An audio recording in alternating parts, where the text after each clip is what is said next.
जो 2014 से बीजेपी के लिए एक प्रयोगशाला रहा है, क्योंकि बीजेपी ने यहां ऐसा समीकरण बिठाया जिसके बाद जातियों का कोई अंक गणित यहां नहीं चल पाया। ये सिलसिला 2019 के लोकसभा चुनाव में चला, लेकिन इस बार किसान आंदोलन की वजह से हालात थोड़े से बिगड़े हुए हैं। बीजेपी की हालत यहां पर ठीक नहीं बताई जा रही है। उधर दूसरी तरफ अखिलेश यादव ने सीधे जयंत चौधरी से गठबंधन कर लिया है।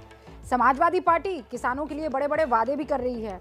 जैसे समाजवादी पार्टी की सरकार बनी तो 300 यूनिट बिजली मुफ्त दी जाएगी, किसानों को सिंचाई के लिए बिजली मुफ्त दी जाएगी, हर फसल के लिए किसान को एमएसपी दिया जाएगा, 15 दिन में गन्ना किसानों का भुगतान किया जाएगा, किसानों को ब्याज मुक्त लोन दिया जाएगा, किसान आंदोलन में शहीद हुए किसान परिवारों को 25-25 लाख रुपए की सहायता दी जाएगी, किसानों के खिलाफ कोई भी काला कानून यूपी में पास नहीं किए जाएंगे। ये सारे वादे हैं जो अखिलेश ने आज प्रेस कॉन्फ्रेंस में घोषणा के जरिए पहुंचाने की कोशिश की है पश्चिमी उत्तर प्रदेश के तमाम किसानों को। आपको ये घोषणा इसलिए बता रही हूं ताकि आप ये समझ सके कि कैसे समाजवादी पार्टी किसानों पर डोरे डाल रही है। इसी वजह से बीजेपी के सामने एक बड़ी समस्या इस वक्त खड़ी हो गई। और मास्टर स्ट्रोक की कवर स्टोरी में देखिए कि ये जिस तरीके का मास्टर स्ट्रोक का अखिलेश यादव की तरफ से चला गया है, उसका तोड़ क्या बीजेपी निकाल पाएगी? मैं धन्यवाद देता हूं जिसकी भी कृपा से मैं आपके पास पहुंचा हूं। अखिलेश यादव के ट्वीट की ये तस्वीर बता रही है कि उत्तर प्रदेश में चुनाव किस हद तक गर्मा गया है। समय था दोपहर के 2:34। पीछे एक हेलीकॉप्टर है और उसके आगे अखिलेश यादव खड़े हैं। उन्होंने ट्वीट किया और लिखा, मेरे हेलीकॉप्टर को अभी भी बिना किसी कारण बताए दिल्ली में रोक कर रखा गया है और मुजफ्फरनगर नहीं जाने दिया जा रहा, जबकि भाजपा के एक शीर्ष नेता अभी यहां से उड़े हैं। हारती हुई भाजपा की ये हताशा भरी साजिश है। जनता सब समझ रही है। असल में अखिलेश यादव को आज यहां यानी मुजफ्फरनगर की धरती पर आना था, जहां दोपहर 1 बजे राष्ट्रीय लोकदल के अध्यक्ष जयंत चौधरी के साथ उनकी संयुक्त प्रेस कॉन्फ्रेंस होनी थी।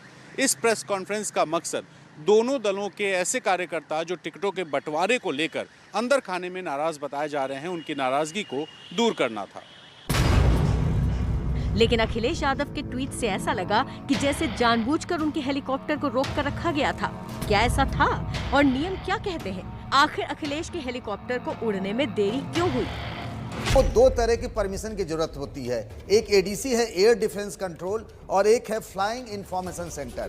फ्लाइंग इंफॉर्मेशन सेंटर में जो परमिशन ली जाती है उसमें जो ड्यूरेशन होता है वो आधे घंटे पहले या आधे घंटे बाद तक की आपकी फ्लाइंग की, उस वक्त तक आप उड़कर जा सकते हैं, फ्लाई कर सकते हैं। ये थोड़ी देर से पहुंचे थे अखिलेश यादव, उस टाइम पीरियड को क्रॉस कर चुके थे, इसीलिए उनको नए सिरे से परमिशन लेनी पड़ी और उसके बाद उनको उड़ान भरने की वहां से दिल्ली से इजाजत दी गई। उसके बाद वो मुजफ्फरनगर के लिए रवाना हुए हैं। ये टेक्निकल ग्राउंड था वहां पर, जिसकी वजह से उन्हें रोका गया था दिल्ली में।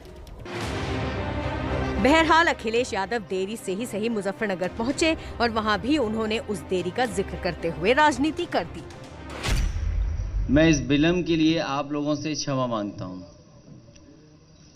देरी का कारण मुझे नहीं बताया गया।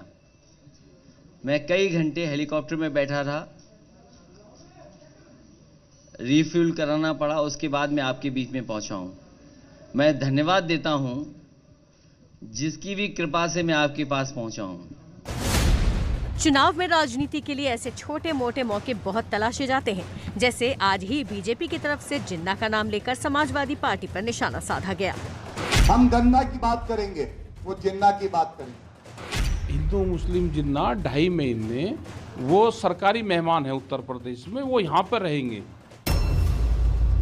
असल में सुबह सुबह ठीक 9 बजे यूपी के मुख्यमंत्री योगी आदित्यनाथ का ये ट्वीट आया जिसमें लिखा था, वे जिन्ना के उपासक हैं, हम सरदार पटेल के पुजारी हैं, उनको पाकिस्तान प्यारा है, हम मां भारती पर जान न्यौछावर करते हैं।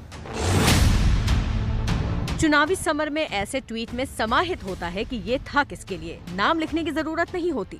इसीलिए सवाल उठ रहे हैं कि क्या जानबूझकर चुनावों से ठीक पहले जिन्ना और पाकिस्तान का नाम लिया जा रहा है? क्या जानबूझकर ध्रुवीकरण करने की कोशिश हो रही है? आज योगी आदित्यनाथ ने एक ट्वीट करा जिसमें कहा है कि वो पाकिस्तान और जिन्ना की बात करते हैं और हम भारत माता की बात करते हैं। एक नारा एक ही टाइम पे चले, वो इनका चल गया। अब तो घसा पिटा नारा हो गया। अब तो नया मॉडल के नारे आएंगे, नए मॉडल की गाड़ी आएगी।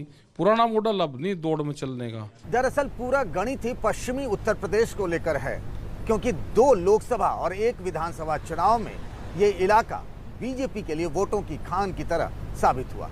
बीजेपी को यहाँ से बम्पर सीटें मिली हैं, लेकिन किसान आंदोलन के चलते ये पूरा का पूरा इलाका अब बीजेपी के लिए एक तरीके से चुनौती बन गया है, क्योंकि इलाके के लोग बीजेपी से खासे नाराज बताए जा रहे हैं।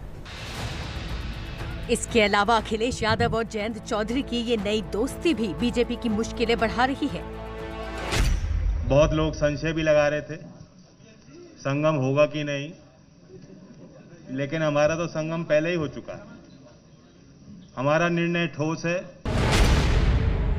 बिना धार्मिक और जातीय समीकरणों को साधे हुए चुनाव होते कहाँ हैं? इसीलिए पश्चिमी उत्तर प्रदेश में जातीय समीकरण गठबंधन के ही पक्ष में दिख रहे हैं। पश्चिमी यूपी में जाट करीब 17% है, मुस्लिम करीब 27% है और यादव वोट है करीब 7%। यानी तीनों का टोटल मिलाकर होता है करीब 51%। अब अगर 51% वोट एक तरफ हो जाएंगे तो फिर बीजेपी के लिए यहाँ क्या बचेगा? और इस पूरे इलाके में 136 सीटें दांव पर हैं। बीजेपी अगर यहाँ स्कोर नहीं कर पाएगी तो उसके लिए यूपी जीतना मुश्किल हो जाएगा।